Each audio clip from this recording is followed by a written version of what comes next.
अस्सलामुअलैकुम D electrical student. आज हम जो है ना पार्ट 3 स्टार्ट कर रहे हैं। हमने सीरीज़ जो स्टार्ट की हुई है, जो मोस्ट रिपीटेड एमसीक्यूज़ इलेक्ट्रिकल के जो आते हैं जी, एनटीएस टेस्ट में आते हैं, एटॉमिक एनर्जी के टेस्ट में आते हैं, ईटा और वाप्टा वगैरह के जो भी सब इंजीनियर के टेस्ट होते हैं, टेक 1 के इलेक्ट्रिकल सुपरवाइज़र, इलेक्ट्रिकल टेक्नीशियन के जितने भी टेस्ट होते हैं उनमें जो एमसीक्यूज़ आते हैं, मोस्ट रिपीटेड एमसीक्यूज़ हर एग्ज़ाम में आते हैं, वो सीरीज़ हमने शुरू किया है। उसका आज हम पार्ट 3 स्टार्ट कर रहे हैं। तो सबसे पहले जो एमसीक्यूज़ ये मैंने देखा है बहुत ज़्यादा आया, सुपरपोजिशन थ्योरम। कहते हैं जो सुपरपोजिशन थ्योरम होता है वो कौन से सर्किट के लिए यूज़ होता है, तो ये होता है लीनियर सर्किट के लिए। Superposition theorem use for the linear circuit. तो एक और एमसीक्यूज़ आता है सुपरपोजिशन थ्योरम से, वो भी डिस्कस कर लेते हैं।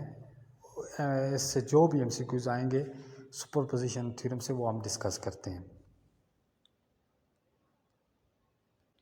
अच्छा जी, अभी हम देखते हैं, हमारे पास एक सर्किट है। ये देखें, ये हमारे पास है वोल्टेज सोर्स है, ठीक है। ये हमारे पास रेजिस्टेंस है,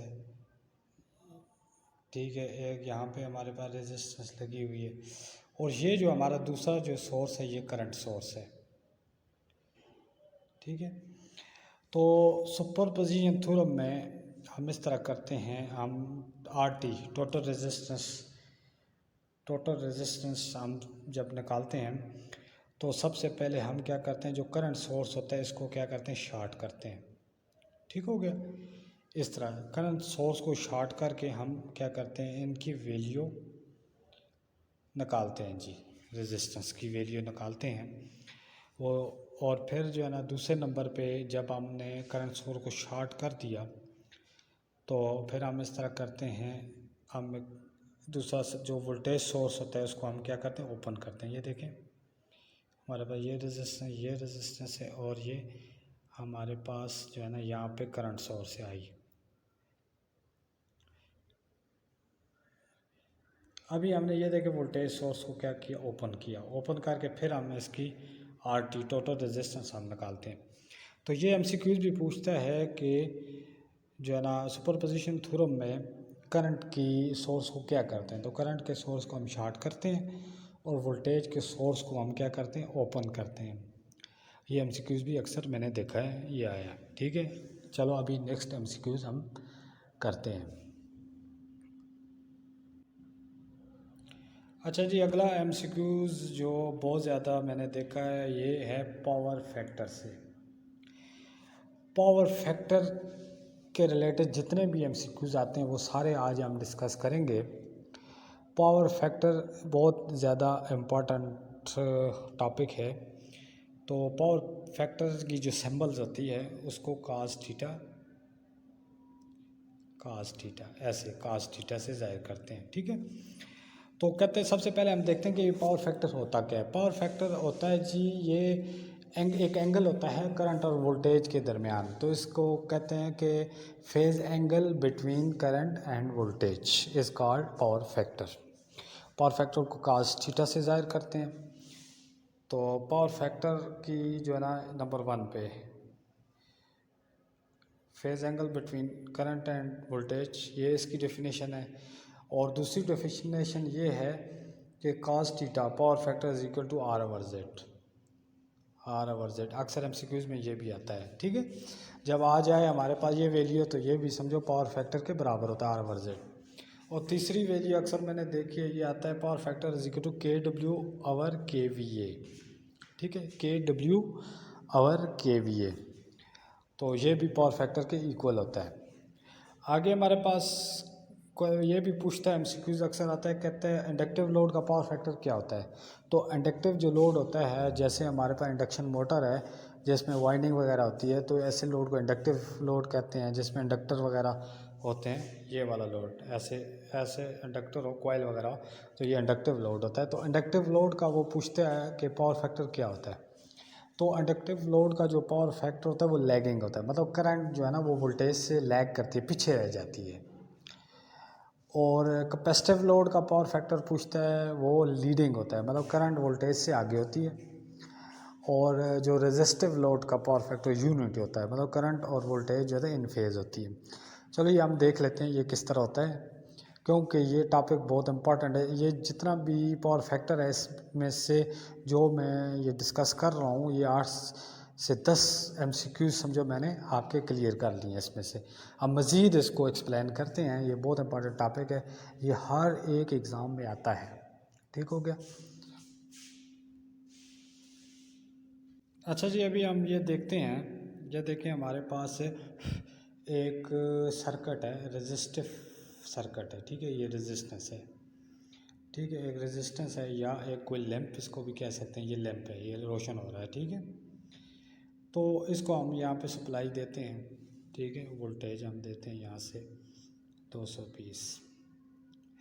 तो यहाँ पे हम देखते हैं कि अभी हमारे पास इस लोड का पावर फैक्टर क्या होगा, ठीक है। ये देखें हमारे पास यहाँ पे ये जो हमारे पास जो वोल्टेज की वो है वो यहाँ से स्टार्ट होती है, ये देखें wave form, voltage wave form यहाँ से स्टार्ट होती है, साइन वेव। अभी हम करंट की निकाल लेते हैं, कलर चेंज करते हैं, करंट की भी यहाँ से स्टार्ट होती है, देखें, ठीक हो गया। ये हमारे पास जो रेड है ये करंट की वेव फॉर्म है, और जो हमारे पास वाइट है ये वोल्टेज की वेव फॉर्म है। तो ये देखें जो करंट और वोल्टेज जो है ना, ये इन फेज, इन दोनों एक जगह से स्टार्ट होती हैं और ख़त्म भी एक जगह पे होते हैं। ये पावर फैक्टर इसलिए रेजिस्टिव लोड का क्या होता है, यूनिटी होता है, क्योंकि करंट और वोल्टेज जो होते हैं वो दोनों इन फेज होती हैं। सही हो गया। आगे हम देखते हैं जी, हम अगर अभी हम लोड हमारा चेंज करते हैं, अभी हम लोड लगाते हैं जी अपना रेजिस्टिव लोड की जगह इंडक्टिव लोड लगाते हैं। ये देखें हमारे पास एक इंडक्टर है, ये देखें इंडक्टर है, इंडक्टर मीन इंडक्शन मोटर है, यहाँ से हमने सप्लाई दी हुई है 220 इंडक्टर को। तो ये इंडक्टिव लोड है, इंडक्टिव लोड में पावर फैक्टर हमारा क्या होता है, वो लैगिंग होता है। ये हमारे पास इसका हम निकालते हैं, ठीक हो गया। ये जो हमारे जो वोल्टेज होती है वो यहाँ से स्टार्ट होती है, उसकी वेव। अभी हम करंट की निकालते हैं, करंट की जो है ना वो क्या करती है, लैग करती है, मतलब यहाँ से स्टार्ट होती है, ठीक हो गया। ये देखें, ये जब वोल्टेज हमारी जो है ना V ये है और करंट ये है, जब वोल्टेज ज़ीरो थी तो करंट जो है था माइनस पे था, इसका मतलब करंट हमारा लैग कर रहा था, जो पीछे वोल्टेज से पीछे था, लैग करता है ना, लैग करता है, करंट हमेशा इंडक्टिव लोड में लैग करता है। तो यहाँ पे हमारा जो पावर फैक्टर होता है cos theta is equal to, cos theta यहाँ पे इज इक्वल टू होता है वो जो हम इसको बोलते हैं 90, cos थीटा 90, cos थीटा हमारे पास 90, ठीक हो गया। तो अगला हम रेजिस्टिव लो अपना कैपेसिटिव लोड देखते हैं, उसमें पावर फैक्टर साइन और वोल्टेज और करंट की वेव फॉर्म बनाते हैं कैपेसिटिव लोड में।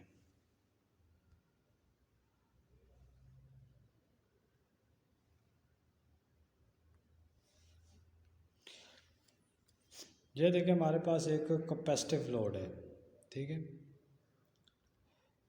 ये हमारे पास एक कैपेसिटिव लोड है, मतलब कैपेसिटर बैंक है। यहाँ पे इसको जब हम पावर सप्लाई देते हैं तो इसमें कैसी वेव फॉर्म बनती है, ये हमारे पास प्लस माइनस है। तो ये देखें, तो हमारे पास जो वोल्टेज है वो यहाँ से स्टार्ट होगी, ठीक हो गया, और जो करंट की वेव फॉर्म होगी वो यहाँ से लीड करेगी, ठीक हो गया। तो हम देखते हैं जब ये हमारे पास वोल्टेज ज़ीरो पे थी तो करंट 90 दर्जे लीड कर रही थी, ठीक है। कैपेसिटिव लोड में क्या 90 एंगल जो है ना वो cos थीटा 90 एंगल लीड करता है वो वेव फॉर्म करंट की, ठीक है वहाँ पे। और इंडक्टिव लोड में लैग करता है 90, और जो रेजिस्टिव लोड होता है उसमें क्या होता है, यूनिटी पावर फैक्टर होता है, ठीक है, एक और हम यहाँ पे देखते हैं, मज़ीद हम सारे MCQs इंशाल्लाह क्लियर करेंगे। तो अभी हमारे पास एक और है, जैसे हमने पढ़ा था कि cos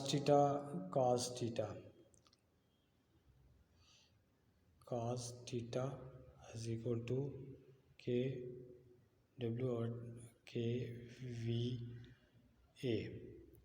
ठीक हो गया। तो ये हम देखते हैं, हमारे पास एक पावर ट्राइंगल है। ये देखें, हमारे पास एक ट्राइंगल है, ये इसको हम बेस कहते हैं। ये जो नीचे वाला है, ये वाला, इसको हम बेस कहते हैं, बी से ज़ाहिर करते हैं, और इसको के डब्ल्यू।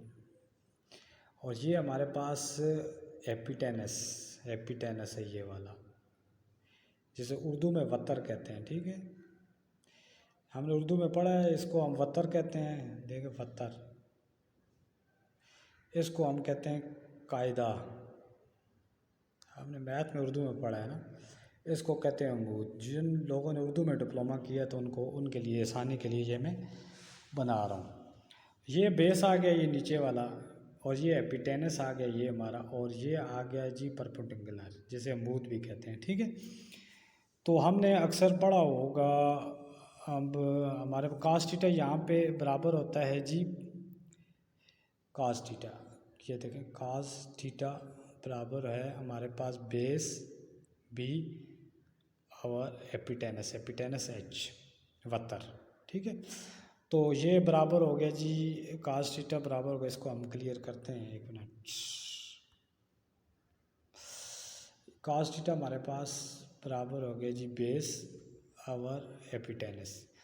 तो cos theta is equal to base हमारे पास के डब्ल्यू था, और एपिटेनस हमारे पास था के वी ए। ठीक हो गया। हम मज़ीद डिस्कस करते हैं। अभी हम आपको एक डायग्राम ऐसी दिखाएंगे, आप वो उससे क्लियर होगा। तो हमारे पास ये देखें, के वी ए, ये हमारे पास टोटल पावर होता है। K V A is equal to K W plus K V are.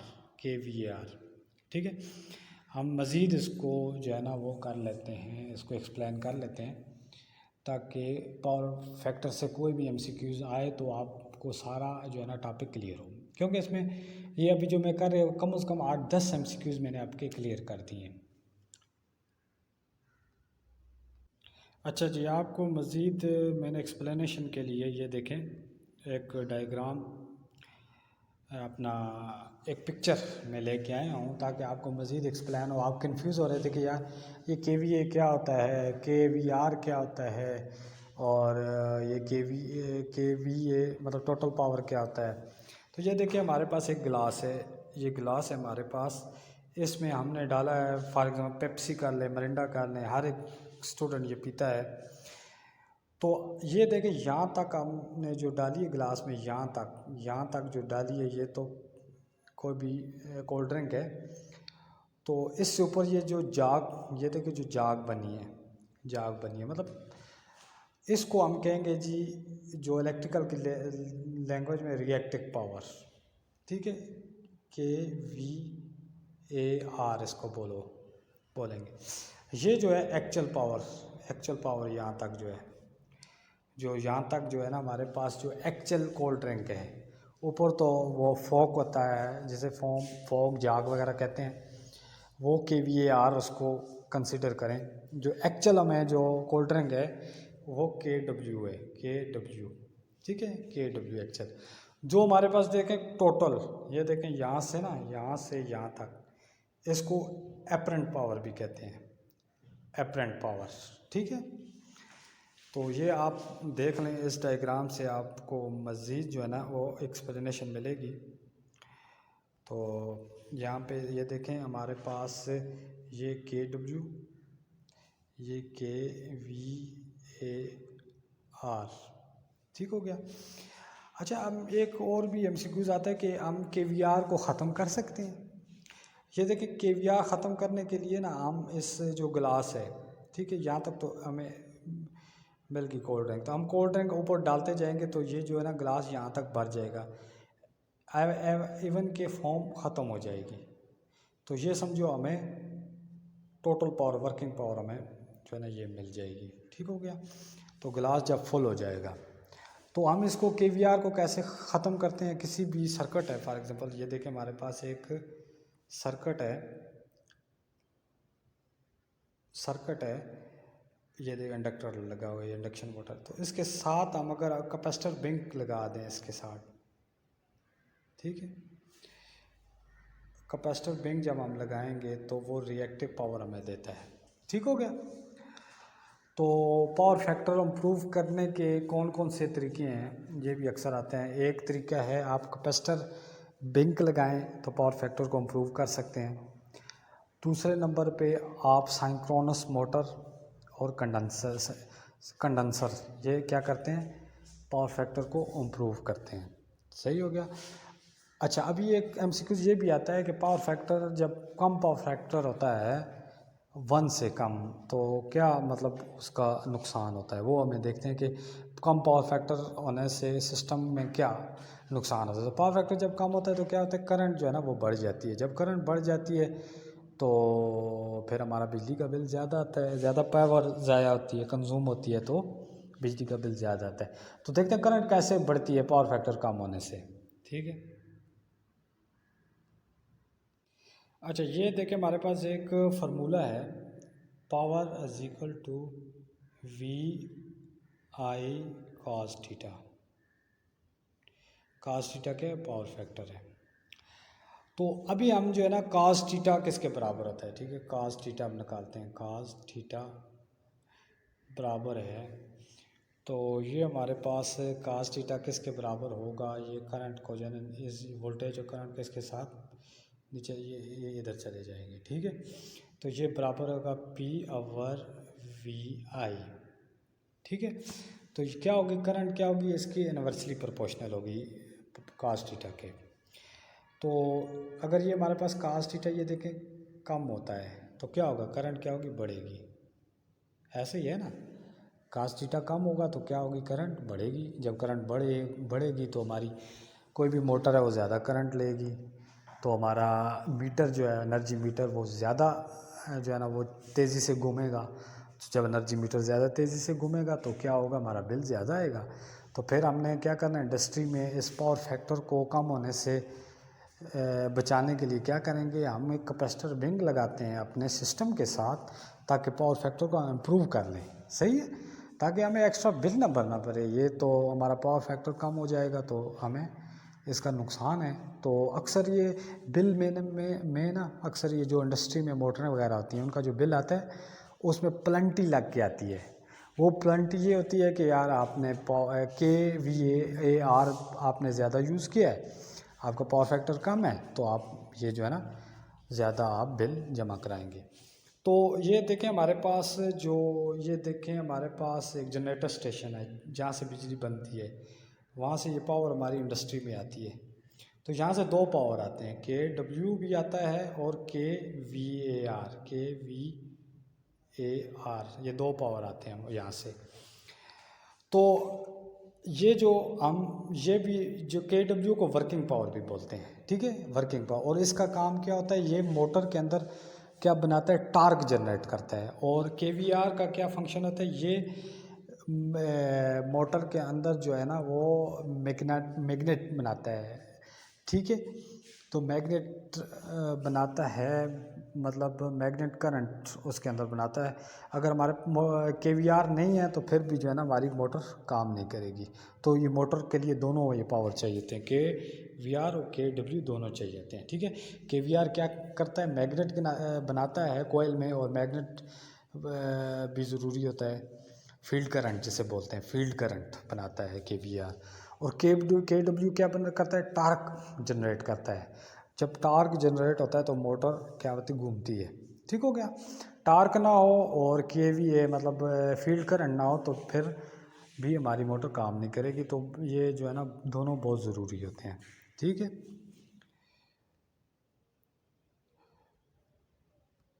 तो ये यहाँ तक मैंने कोई 8-10 आपके MCQs क्लियर किए हैं पावर फैक्टर से। तो अभी वीडियो हमारी लंबी हो रही है, तो बाकी जो MCQs हैं नेक्स्ट पार्ट में हम इंशाल्लाह डिस्कस करेंगे। ये मोस्ट रिपीटेड MCQs हैं, हर एक एग्ज़ाम में खाम खा ये आते हैं। ठीक हो गया।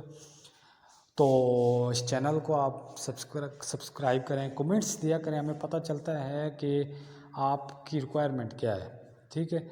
और लाइक किया करें वीडियो को, इससे हमें एनर्जी मिलती है, हम मोटिवेट होते हैं, आप लोगों के लिए हम नई से नई वीडियो बनाते हैं। ठीक है, अल्लाह हाफ़िज़।